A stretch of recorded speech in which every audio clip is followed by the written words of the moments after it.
नमस्कार प्यारे विद्यार्थियों, संस्कृत रुचिरा कक्षा सप्तम, इसमें आज हम अध्ययन करेंगे अष्टम पाठः त्रिवर्ण ध्वज, तीन रंग का ध्वज झंडा। आपको पता ही है हमारे भारत का तो जो ध्वज है, झंडा है, वो तीन रंग का है। ठीक है, और केसरिया, सफ़ेद और हरा आप सब जानते हैं। तो आइए अध्ययन करते हैं इसका। सबसे पहले देखते हैं पहली लाइन से, नाटक है ये या निर्देश है, इसमें देखते हैं कोष्टक में। केचन बालका, कुछ बालक, काश्चन बालिकाश्च और कुछ बालिकाएं, स्वतंत्रता दिवसस्य ध्वजारोहण समारोहे सोत्साह गच्छन्तम परस्परम संलपन्ति। अर्थात कुछ बालक और बालिकाएं स्वतंत्रता दिवस के ध्वजारोहण समारोह में उत्साह के साथ जाते हुए आपस में बातचीत करते हैं। ठीक है, यानी कुछ बच्चे हैं जो घर से विद्यालय के लिए जा रहे होंगे, वहाँ स्वतंत्रता दिवस का यानी 15 अगस्त का ध्वजारोहण समारोह है, तो उसमें उत्साह सहित जाते हुए बातचीत कर रहे हैं। ठीक है, तो सबसे पहले जो देवेश है वो क्या कहता है? अद्य स्वतंत्रता दिवस, आज स्वतंत्रता दिवस है। अद्य माने आज, स्वतंत्रता दिवस है, स्वतंत्रता दिवस है। अस्माकं विद्यालय से प्राचार्य ध्वजारोहणम करिष्यति, हमारे विद्यालय के प्राचार्य ध्वजारोहण करेंगे। ठीक है, अस्माकं माने हमारे विद्यालय से, विद्यालय के प्राचार्य यानी प्राचार्य, ध्वजारोहण यानी ध्वजारोहण, करिष्यति यानी करेंगे। छात्राश्च सांस्कृतिक कार्यक्रमान प्रस्तोष्यन्ति, छात्र सांस्कृतिक कार्यक्रमों को प्रस्तुत करेंगे। ठीक है, छात्र सांस्कृतिक कार्यक्रमों को प्रस्तुत करेंगे। अन्ते च मोदकानि मिलिष्यन्ति, और अंत में लड्डू मिलेंगे। मोदकानि मतलब लड्डू, मिलिष्यन्ति यानी मिलेंगे। ठीक है, देवेश ने क्या क्या कहा कि आज स्वतंत्रता दिवस है, हमारे विद्यालय के प्राचार्य ध्वजारोहण करेंगे और छात्र सांस्कृतिक कार्यक्रमों को प्रस्तुत करेंगे, अंत में लड्डू मिलेंगे। ठीक है, यहाँ तक की बात समझ में आ गया आपको? डेविड क्या कह रहा है? सुचे, हे सुचि, जानासि तुम जानती हो, अस्माकं ध्वज कीदृशः, हमारा ध्वज कैसा है। डेविड ने क्या कहा? हे सुचि, तुम जानती हो हमारा ध्वज कैसा है। सुचि क्या कहती है? देखो, अस्माकं देशस्य ध्वज त्रिवर्णः इति, हमारा यानी हमारे देश का ध्वज तीन रंग का है। वर्ण माने रंग, त्रि माने तीन, तीन रंग का है। यहाँ तक समझ रहे हो आप? अगला देखेंगे, सलीम क्या कहता है? रुचे अयम त्रिवर्ण कथम, ये तीन वर्ण कैसे? सलीम ने क्या प्रश्न किया रुचि से? अयम त्रिवर्ण कथम, ये तीन वर्ण कैसे, यानी इसके तीन रंग कैसे? रुचि ने कहा, अस्मिन् ध्वजे त्रिवर्णा सन्ति, इस ध्वज में तीन रंग हैं, अतः त्रिवर्ण, इसलिए इसको त्रिवर्ण, तीन रंग का कहते हैं। अब तीन रंग का आप कह सकते हो? तीन रंग का मतलब तिरंगा। आगे बात समझ में? क्या कहते हैं? तिरंगा। तो इसको लाइन को हम दोबारा समझे तो, अस्माकं देश से ध्वज त्रिवर्ण इति, हमारे देश का झंडा तिरंगा है। रुचि ने कहा अयम त्रिवर्ण किम, सलीम ने पूछा रुचि ये तिरंगा कैसे, तीन रंग का कैसे? अस्मिन् ध्वजे त्रिवर्णा सन्ति, इस ध्वज में तीन रंग हैं, इसलिए इसको क्या कहते हैं? तिरंगा। ती मतलब तीन, रंगा मतलब रंग। यानी देखो इसमें देख रहे हो आप, केसरिया है, फिर वाइट यानी सफ़ेद है, फिर ग्रीन है यानी हरा है, और बीच में चक्र होता है, अशोक चक्र। अब इसमें पढ़ेंगे आगे। देखो, तो किम त्वम एतेषां वर्णानां नामानि जानसि, किम मन क्या, तुम यानी तुम, एतेषां यानी इन, वर्णानाम यानी रंगों का, नामान यानी नाम को, जानसि यानी जानती हो। क्या तुम इन रंगों के नाम जानते हो? किससे? सलीम से कह रही है। सलीम ने कहा अरे केसर वर्ण है, केसरिया रंग, श्वेत सफ़ेद रंग, हरित और हरा रंग, च एते त्रिवर्णा, ये तीन रंग हैं। आगे बात समझ में? केसरिया, सफ़ेद, हरा, ये तीन रंग हैं। ठीक है, देवेश ने कहा अस्माकं ध्वजे एते त्रिवर्णा किम सूचयन्ति, हमारे ध्वज में यानी इस झंडे में एते त्रिवर्णा किम सूचयन्ति, ये तीन रंग क्या सूचित करते हैं। ठीक है, तो उसने क्या कहा कि अस्माकम ध्वजे, हमारे ध्वज में या झंडे में ये 3 वर्ण किम सूचयति, क्या सूचित करते हैं, क्या बताते हैं। ठीक है। सलीम ने कहा शृणु यानी सुनो, केसर वर्ण शौर्यस्य, जो केसरिया रंग है वो शौर्य का प्रतीक है। श्वेता सत्य से, और सफ़ेद जो है वो सत्य का प्रतीक है। हरिस्तश्च समृद्धि सूचका संति, और हरा वर्ण, हरा रंग समृद्धि का सूचक है। ठीक है। सलीम ने क्या कहा, देखो हम इसको दोबारा पढ़ते हैं। श्रुणु यानी सुनो, केसर वर्ण शौर्य से, केसर वर्ण शौर्य का, बल का, श्वेत जो है सत्य का, हरा जो है समृद्धि का सूचक है। समझ में आ गया आपको, केसरिया शौर्य का, सफ़ेद सत्य का और हरा समृद्धि का प्रतीक है। ठीक है। आप भी याद रखना ये बात, 3 वर्ण हमें क्या क्या सूचित करते हैं। क्लियर है सभी को। नेक्स्ट लाइन से देखेंगे हम। सूची ने कहा किम एतेषां वर्णानाम अन्यदपि महत्वम, क्या इन वर्णों का और भी महत्व है, क्या इन वर्णों का और भी महत्व है। ठीक है। किम माने क्या, एतेषां यानी इन वर्णों का और भी महत्व है, क्या और भी महत्व है। तो आइए देखते हैं अगले पेज में। यहाँ से यहाँ तक आपको समझ में आ गया होगा सबको। तो हमारे ध्वज के विषय में पढ़ा जा रहा है, और तो एक बार इसको हम जल्दी जल्दी रिवाइज कर लेते हैं और देख लेते हैं। ठीक है। कुछ बालक और बालिकाएं स्वतंत्रता दिवस ध्वजारोहण के समारोह में उत्साह के साथ जाते हुए आपस में बातचीत करते हैं। देवेश ने कहा आज स्वतंत्रता दिवस है, हमारे विद्यालय के प्राचार्य ध्वजारोहण करेंगे, छात्र सांस्कृतिक कार्यक्रमों को प्रस्तुत करेंगे, अंत में लड्डू मिलेंगे। डेविड ने कहा सूची तुम जानती हो अस्माकम ध्वज कीदृश, हमारा ध्वज कैसा है। सूची ने कहा अस्माकम देशस्य ध्वज त्रिवर्ण इति, हमारे देश का ध्वज 3 वर्ण का है यानी तिरंगा है। सलीम ने कहा रुचि अयम त्रिवर्ण कथम, ये तिरंगा कैसे या 3 रंग का कैसे। इसने कहा सूची ने अस्मिन ध्वजे त्रिवर्णा, इस ध्वज में 3 रंग है, अतः त्रिवर्ण, इसलिए ये तिरंगा या 3 रंग का है। किम त्वम एतेषां वर्णानां नामानि जानसि, क्या तुम इन वर्णों का, रंगों का नाम जानते हो।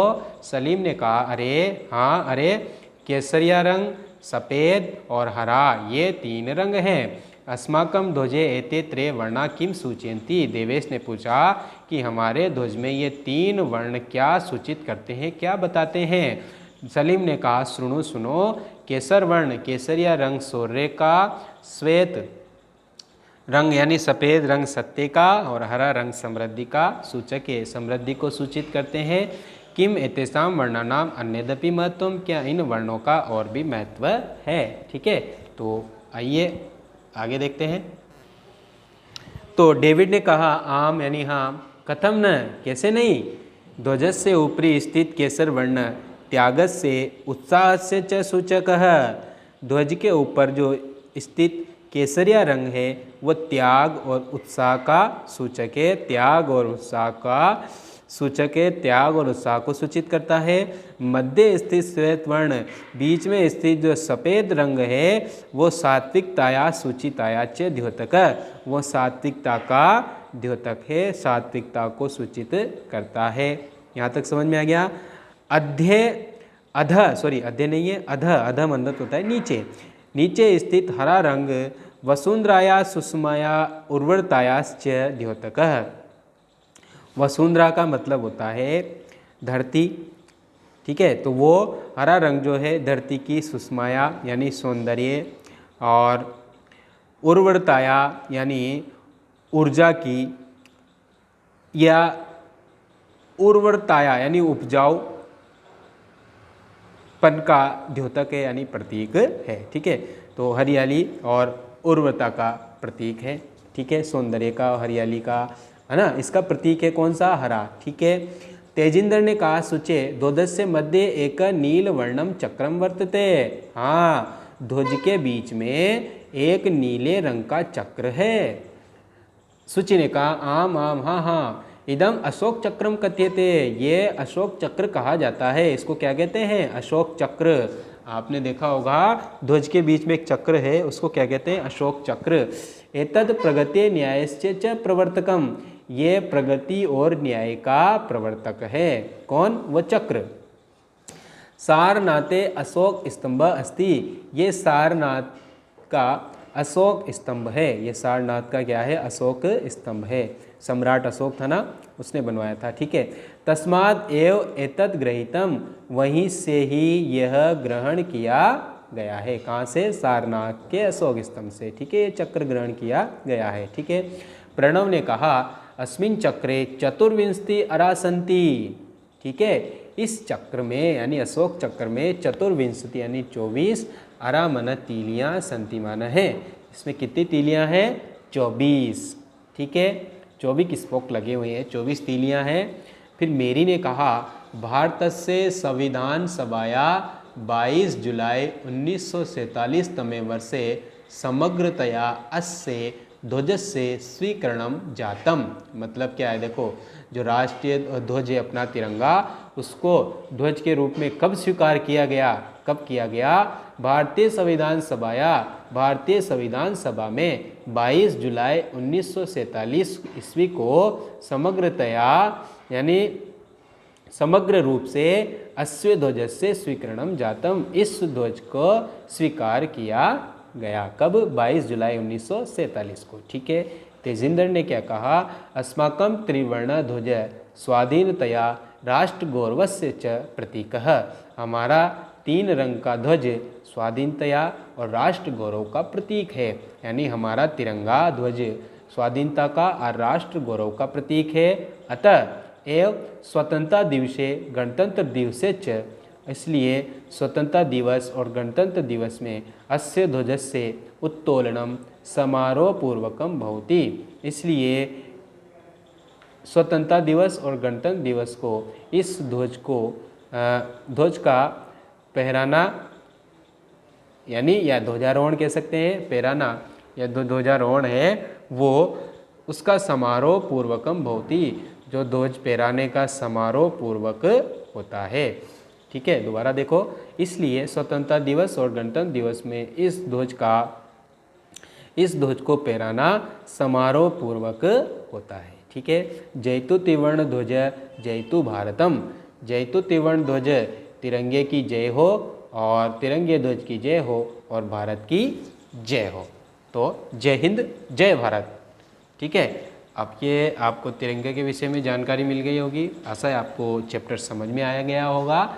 यहाँ पर शब्दार्थ हैं और अब हम इसके प्रश्न उत्तरों को एक बारी देख लेते हैं। ठीक है, सबसे पहले पहला क्वेश्चन है शुद्ध कथनस्य समक्षम आम और अशुद्ध कथनस्य समक्षम न इति लिखत।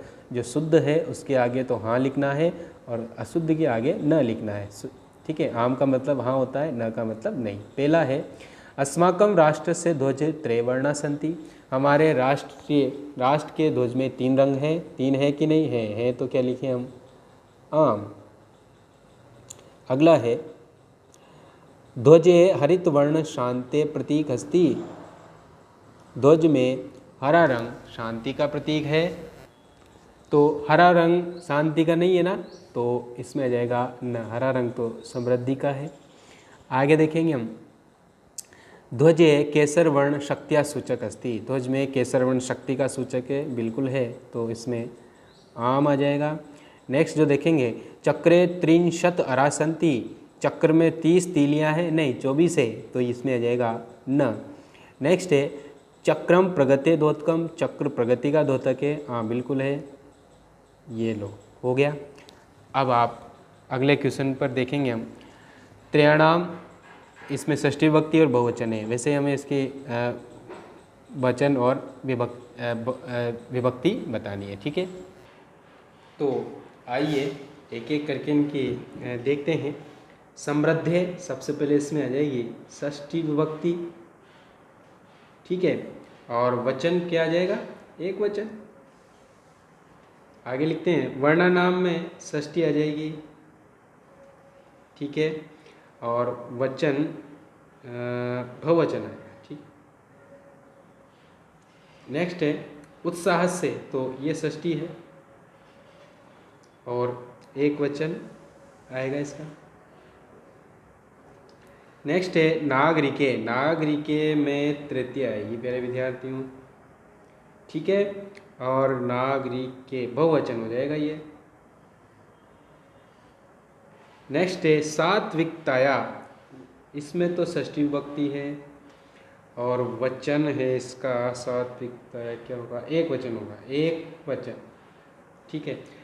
प्राणानाम, प्राणानाम में षष्ठी आ जाएगी और वचन तो बहुवचन होगा ही सही, रामस्य रामी रामाणाम ऐसे पढ़ते हैं ना अपन, ठीक है।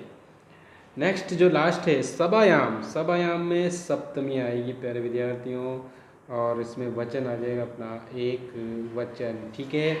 एक पद में उत्तर देने, फटाफट इसको हम लिखते हैं, करते हैं, देखते हैं कैसे। अस्माकम ध्वजे वर्ण कति, त्रे वर्ण आ जाएगा। आगे आप देखेंगे त्रिवर्णे ध्वजे शक्ति असूचक का कौन सा वर्ण आएगा, केसर वर्ण, ठीक है। वर्ण यहाँ लिख रहा है तो चाहो तो आप यही भी लिख सकते हो, केसर वर्ण ये लिख सकते हो, ठीक है। नेक्स्ट है अशोक चक्र कस्य द्योतक प्रगति और न्याय से च, ठीक है। और त्रिवर्ण ध्वज कस्य प्रतीक स्वाधीनता और राष्ट्रीय गौरव से च, ठीक है। यहाँ तक हो गया आपका कंप्लीट।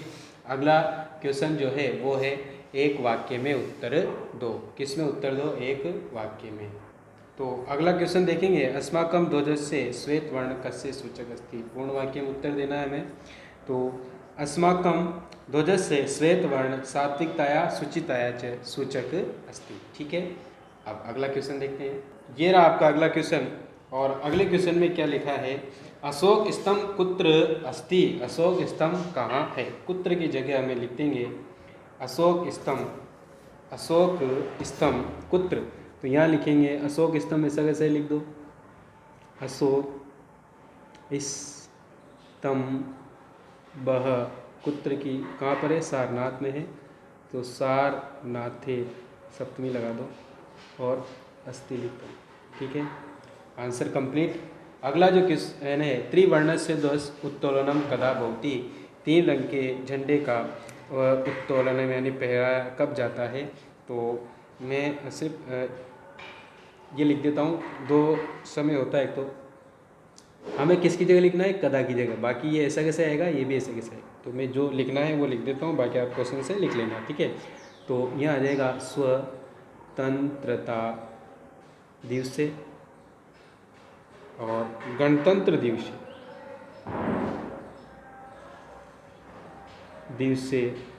च, ठीक है। फिर बहुती लिख देना और इससे पहले क्या लिखना, त्रिवर्ण से उत्तोलन, ठीक है। अशोक चक्रे कति रासंती, कति की जगह लिखना है आपको, तो यहाँ जगह है तो मैं लिख देता हूँ अशोक चक्रे कति कितनी होती है, 24 होती है। तो आप 24 चाहो तो संस्कृत में लिख दो या फिर गणित में लिख दो, लेकिन हम यहाँ संस्कृत में लिखते हैं, ठीक है। तो 24 को क्या कहेंगे, चतुर्विंशति, फिर अरा और संति, ठीक है। चतुर्विंशति या बिल्ली के पहले र लग जाएगा, ठीक है। यहाँ तक समझ में आ गया आपको। अगला क्वेश्चन जो है हम प्रश्न निर्माण करना है। अस्माकम त्रिवर्ण ध्वज, ठीक है, त्रिवर्ण ध्वज, तो त्रिवर्ण की जगह में प्रश्न बनाना है। तो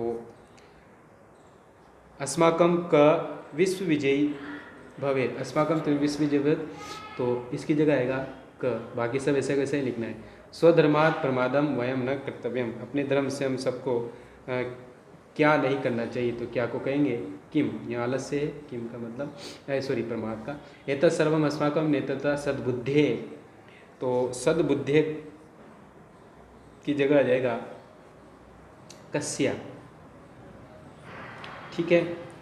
नेक्स्ट जो है शत्रुणाम, तो इसका तो आप समझते हो, समक्षम विजय सुनिश्चितम बहुत, शत्रुओं के सामने विजय सुनिश्चित हो, केशाम यानी किन के, ठीक है।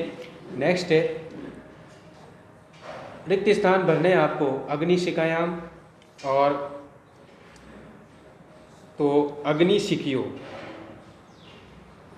अग्निशिखियो थोड़ा जगह कम है तो देख लेना आप अपने हिसाब से। और इसमें अग्नि शिखासु, मैं मुंह से बोल भी रहा हूँ, आप देख लेना समझ में आए तो। सभा की चतुर्थी, और एक वचन लिखना है, द्विवचन लिख रहा है, तो सभाएं, ठीक है, सभाभ्याम और सभाभ्य, ठीक है।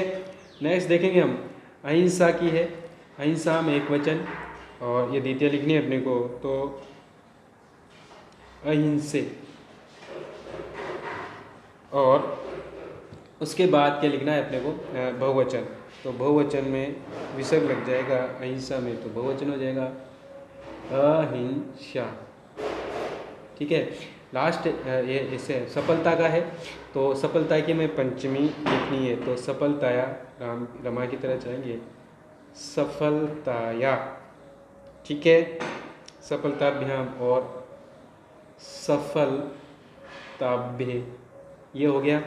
नेक्स्ट जो है लास्ट है सूची, सूची का या तृतीय एक वचन, तो तृतीय का द्विवचन सूची का भ्याम, और बहुवचन होगा सूचिका, ठीक है प्यारे विद्यार्थियों। लास्ट का जो है हमने मिलाया हुआ है, तो उसको एक बार फिर देख लेते हैं। केसर वर्ण शौर्य त्याग से सूचक, ठीक है, और हरित वर्ण सुषमाया वरोताय से सूचक, अशोक चक्रम प्रगति न्याय से प्रवर्तकम, त्रिवर्ण दो स्वाधीनतया राष्ट्र गौरव से च प्रतीक, और त्रिवर्ण से स्वीकरणम 22 जुलाई 1947 तमे वर्षम जातम, ठीक है। तो यहाँ तक आपका ये चैप्टर कंप्लीट होता है प्यारे विद्यार्थियों, और आशा है आपको समझ में आया होगा। और तो आज के लिए काफ़ी है, कल के लिए बहुत कुछ बाकी है। ओके प्यारे विद्यार्थियों, धन्यवाद।